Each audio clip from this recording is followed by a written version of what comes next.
when Eddie put on that uniform, even in L.A., I talked to guys that said that one guy told me he would get up early to see Eddie walk by in that uniform. That uniform meant something to him, but it didn't just mean something to him. It meant something, and that medal, it meant something to the Black community. This man was a hero. He was our hero. And he really loved that. An excerpt from today's guest, another in a series this month highlighting the Black Medal of Honor recipients of World War II. This time, it's Sergeant Edward Carter. Allene Carter, his daughter-in-law, is here, and we'll speak to her right after this break. I'm Robert Child, and this is Point of the Spear.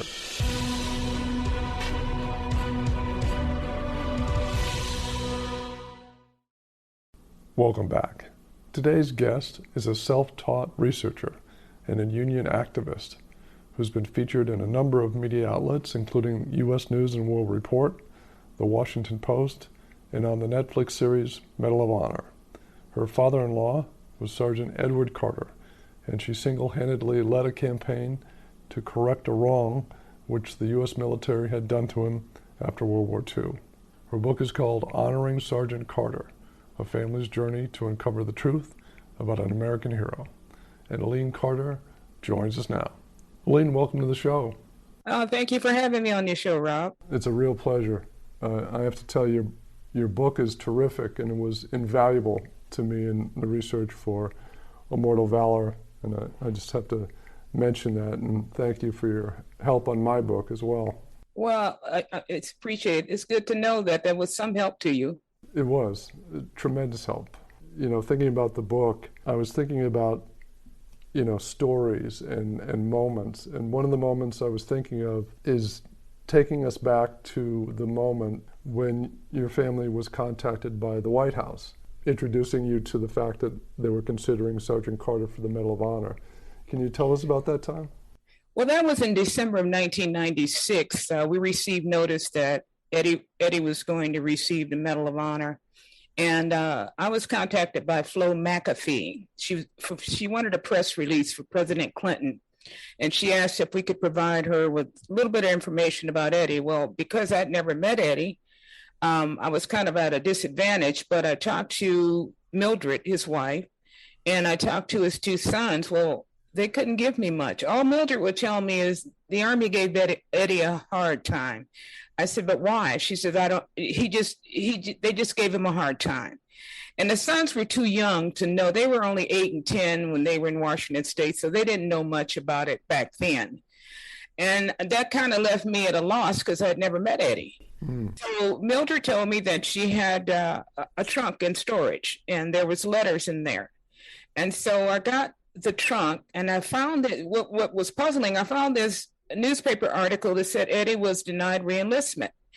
And I'm thinking, well, how is it he's getting this medal, but he was denied reenlistment?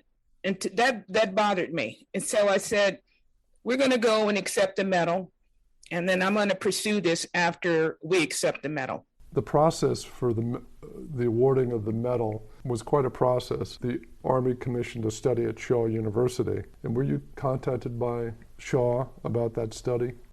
That's really odd. Dr. Brand never contacted Eddie's family. He never contacted any of us. In fact, I didn't find out about his research until later. And, the question is, okay, he did the study. What did he find? Did he find that Eddie had done something that warranted him not to reenlist? And what did his research uncover? So what I did was I contacted Miss McAfee, and I said, is it possible you can give me a copy of Gabrand's report? And she said, sure, I'll get it to you. Well, to my amazement, Gabrand never knew that Eddie had a reenlistment. He only covered his first tour of duty. He never mentioned anything about it, nor did he discover it. And I was shocked by that, but it still kind of, even though it shocked me, it still kind of left the question. If Gabrand didn't uncover anything, then I still got that issue. What did Eddie do?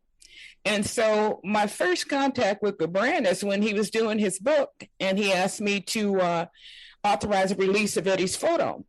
I asked him at that time, I said, did you know Eddie re-enlisted? He said, no. I said, but you had a team of 40 researchers with you. You didn't find that Eddie re-enlisted? He said, no. He said, well, too late now. And I took from that he meant, I've done my research, I got paid, I'm putting out my book. We don't need to revisit that. So I was like, okay, but you still haven't answered my question. And so he kind of paused, and he was kind of shocked that he missed that, but he wasn't willing to retract or revisit any of that. It was just, it's a done deal, so let's just move on. You know, I guess he was looking into trying to find service member and other people like his commanding officer, I guess, to interview. Maybe it was a different type of research.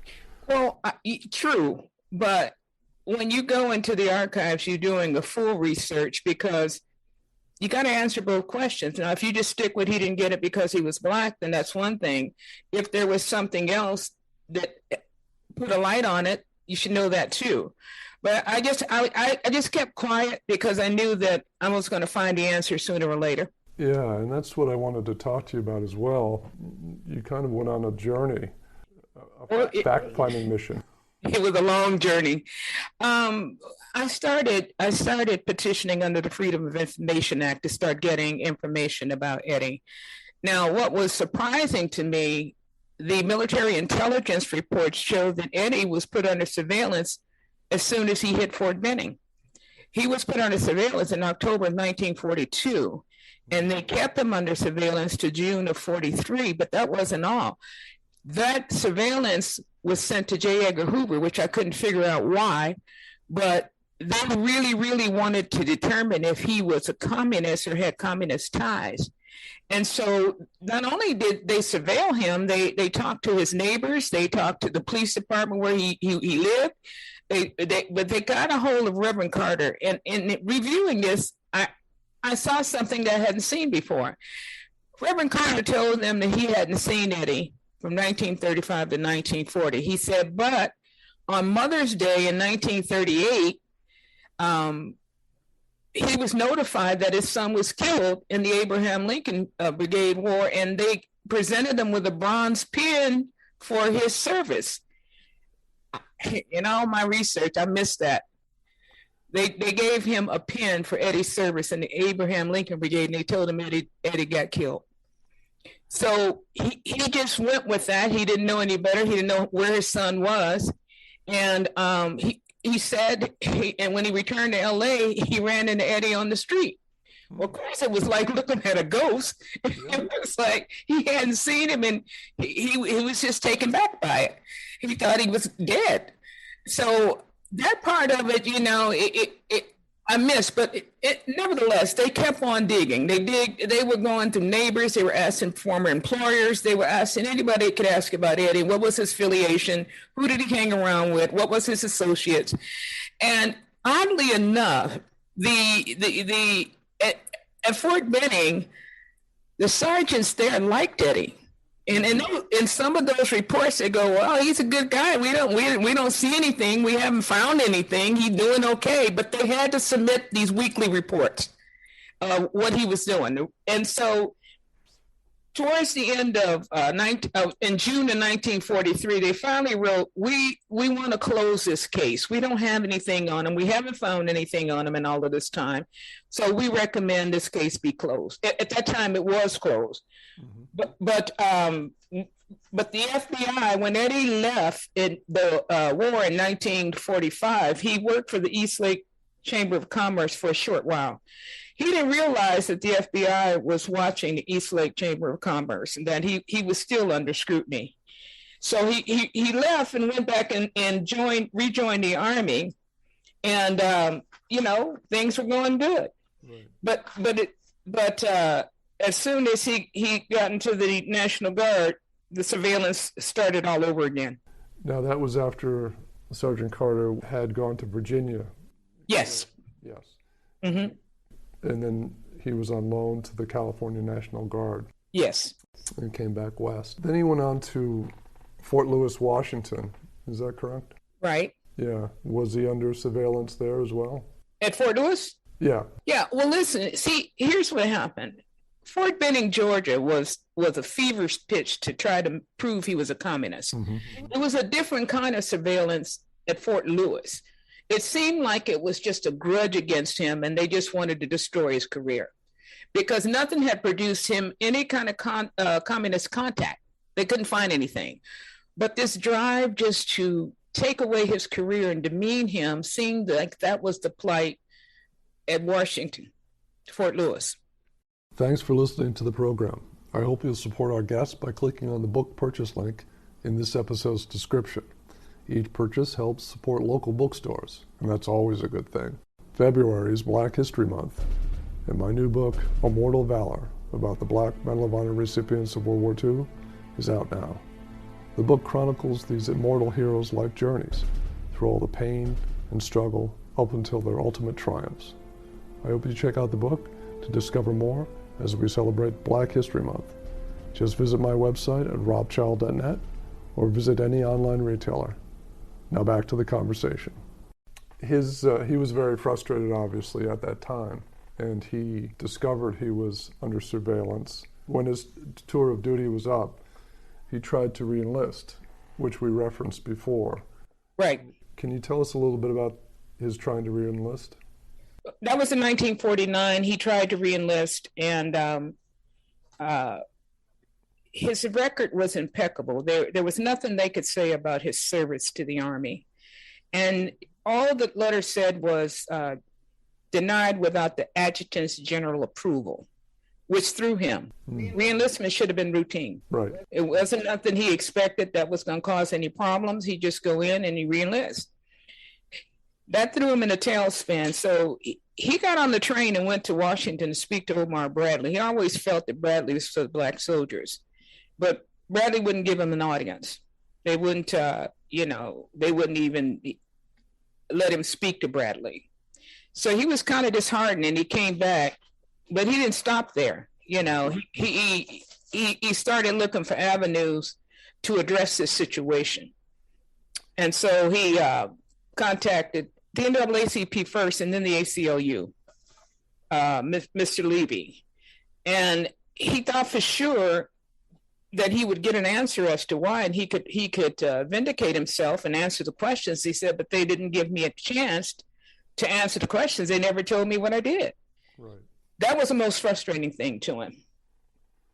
So the ACLU, Mr. Levy, took on that case for 7 years, and he fought it for 7 years. In fact, that's how I found out. Dr. Cunningham, way later, tried to write another letter to Mr. Levy to start up the investigation again. And Mr. Levy said, well, been there, done that. I can't do that. But that was the letter I found in the trunk that let me know there was an actual ACLU case.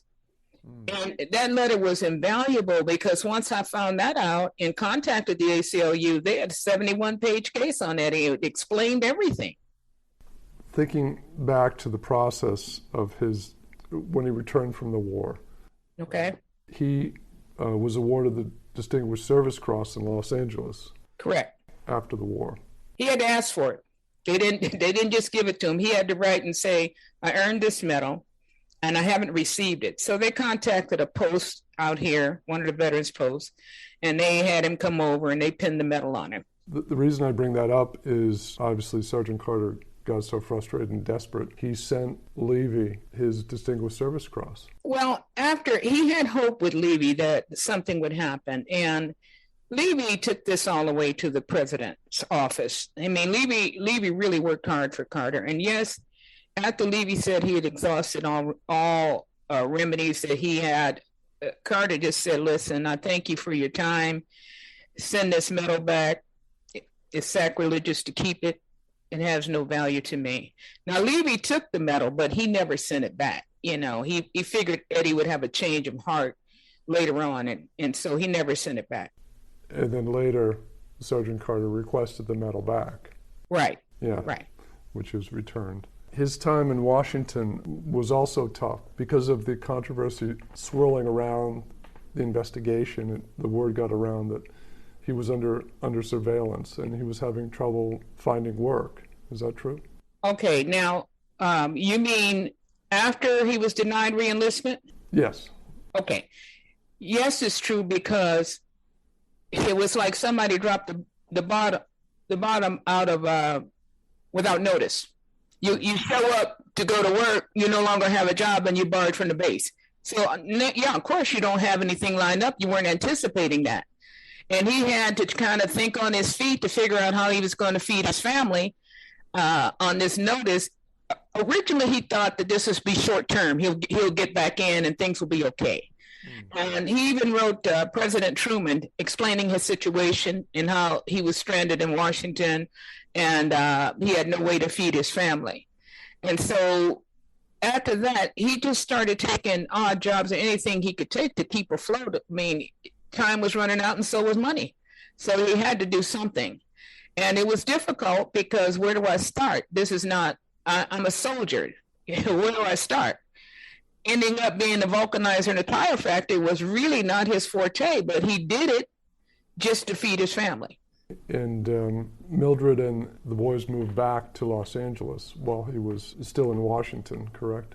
Yeah, they moved back to Los Angeles, and he said it's best that she moved back while he cleared up some things and get things cleared up, pay off some bills, and do some things he needed to take care of before he came back. But I think he was kind of lingering, hoping that, he'd have a chance to get back in the military. I can imagine that. That's for sure. In reading your book, during that time, he did pay off all his debts, and he returned to Los Angeles. But he was somewhat of a changed man, wouldn't you say? He was very changed, because you see, when Eddie put on that uniform, even in L.A., I talked to guys that said that one guy told me he would get up early to see Eddie walk by in that uniform. That uniform meant something to him, but it didn't just mean something to him. It meant something, and that medal, it meant something to the Black community. This man was a hero. He was our hero. And he really loved that. And to take all of that away from him. And I remember reading once, Mill kind of was starting having a little doubts. Was there something you did? I mean, is there something you're not telling me? Is there something that you just don't want to talk about? I mean, how did this happen? Right. And he kept saying, no, I don't know. Well, that kind of drove a wedge between them, and a wedge of doubt. Like, okay, do you know and you're not telling me? Or did nothing really happen? But he wanted her to support him, believe in him, no matter what, because he was telling the truth. Yeah, there wasn't anything that he could control, really, or what he could do. It drove him crazy to rack his brain to figure out what could I have done to cause this. And he couldn't come up with anything. And it did drive a wedge between the two. Yeah, definitely. Because the reason it drove a wedge between the two of them is that Mildred was back at home with her mother. She had 2 sons to raise. And while Eddie was still, down about this, Mildred's trying to say, yes, but life goes on. We have to raise our children. We have to move on. He didn't want to come back to her mother's house. That's where he started. It was like going all the way back and being a failure. But Mildred had to rise up and just move forward. And she kind of felt Eddie was just having a sympathy party, but he was devastated. And every day he'd suffer from shrapnel wounds in his body. He was in pain all the time. It was a constant reminder of what he sacrificed for what they did to him, the betrayal that the Army did to him. But those wounds and that pain was a constant reminder of, I sacrificed all of this. I still feel the pain of this. And then they deny me. Yeah, very frustrating. And it's frustrating we're running out of time. So I'd love for you to come back and we can talk more about the Medal of Honor, more about the wonderful things that did happen later after he passed away. Would you come back for a part 2? Oh, I'd love to. We could do a part 3 and 4 if you like. I'm sure we could. The book is called Honoring Sgt. Carter, A Family's Journey to Uncover the Truth about an American Hero. Allene, thank you so much for being on the show today, and we'll see you next time for part 2. Thank you for inviting me. That's it for this episode. Thanks again for joining me. My conversation with Allene is part of a series of shows this month focused on the 7 Black Medal of Honor recipients of World War II and my book, Immortal Valor, which is out now. Next time, we wrap up our 2-part conversation with Allene Carter. History will never be able to talk about Sergeant Carter unless they tell his story. They can't bury it anymore. His story will always be told, and that's why I appreciate so much what you're doing to keep this going. That's next time. And if you like what you hear, leave a review or a rating or just click the follow button. You can find me on Twitter @RobChild, where you can share your comments about the show. I'm Robert Child, and this has been Point of the Spear. Music licensed from audioblocks.com. Point of the Spear is produced by RSC Media Group.